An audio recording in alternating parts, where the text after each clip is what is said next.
Ladies and gentlemen, have you ever looked into the eyes of someone who broke your heart, lied to you, or betrayed your trust and seen nothing? No guilt, no regret. Just a calm, casual face like nothing ever happened. That moment can make you question everything, your worth, your sanity, even the reality of what you went through. But here's the truth. Their silence isn't innocence, and their calm isn't strength. It's a mask. And once you see what's behind it, you'll understand exactly why they act this way. And you'll never give them the same power over you again. When a person wounds you deeply yet walks away as if the moment never took place, you are witnessing something far more complex than simple carelessness. What you see is a life that has been shaped by years, sometimes decades, of building walls. These are not walls of brick or stone, but invisible barriers that shut out not only the pain of others, but often their own. This emotional disconnection becomes a survival strategy. Somewhere in their story, feeling too deeply became dangerous. So they learned to turn off, to shut down, to detach. And in that detachment, they create a false sense of safety. To feel the weight of what they've done would mean confronting their own fragility, their own failings. So instead, they walk forward as if the path behind them is clean, even when it is scattered with the pieces of someone else's heart. This disconnection does not always come from malice. It can come from the quiet erosion of empathy when someone has been taught, directly or indirectly, that emotions make you weak. In some homes, there is no room for tears, no space for, "I'm sorry," no example of what it means to carry another person's pain.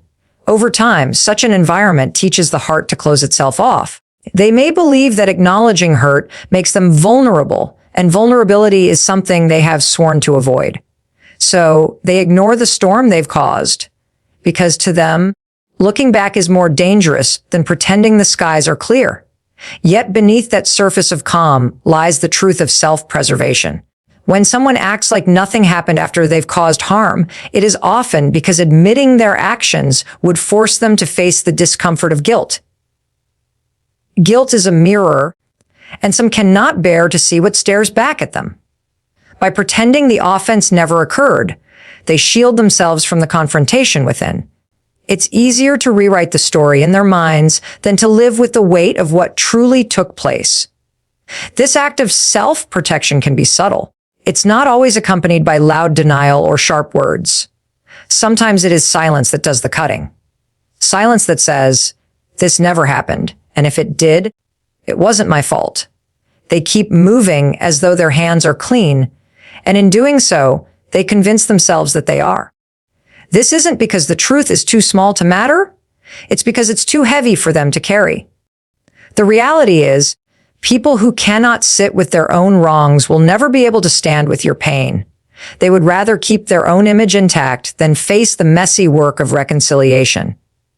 And yet, understanding this changes how you see it. You begin to realize that their lack of acknowledgement is not a reflection of your worth, but a symptom of their own inner limits. What looks like indifference is often fear, and what feels like rejection is really avoidance. When you can see this clearly, their silence no longer defines you. It reveals them. Not everyone walks through life with the same emotional tools. Some people simply don't have the capacity to process feelings on a deep level, and that's not because you didn't matter or because your pain wasn't real.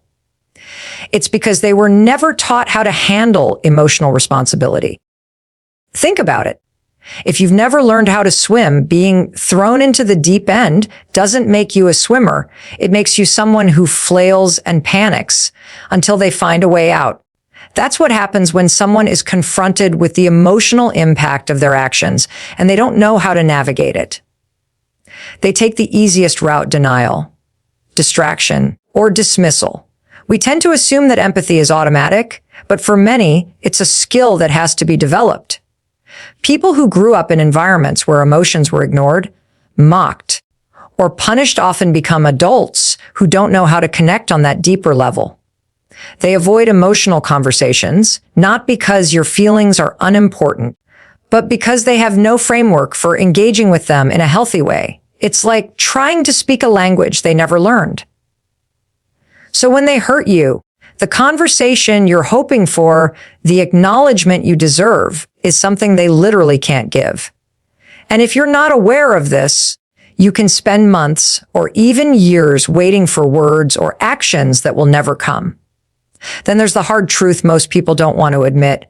Hurt people hurt people. A lot of the cruelty you've experienced wasn't really about you. It was about the unresolved wounds they've been carrying, sometimes for decades. When someone has been betrayed, abandoned, or constantly criticized, that pain doesn't just disappear. It sits in the background, shaping their reactions, their fears, and their defenses. Without healing, they start projecting that pain onto others. You end up becoming the canvas they paint their unresolved emotions on. This is why their actions often feel so personal. They're happening to you in your life, but the root of it is buried in their own.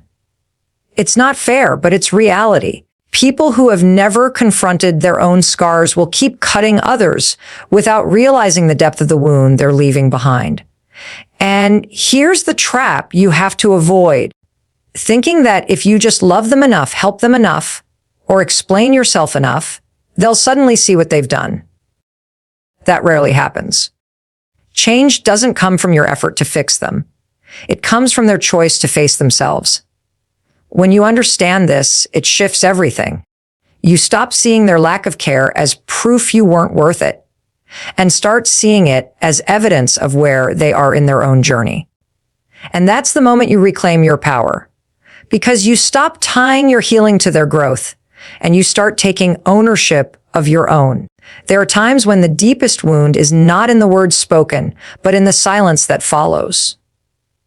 When someone acts as though nothing happened, that silence can become a weapon, an unspoken declaration that they hold the ground and you are left in uncertainty. It is a form of control, for by refusing to acknowledge the wound, they leave it open, allowing it to echo in your thoughts.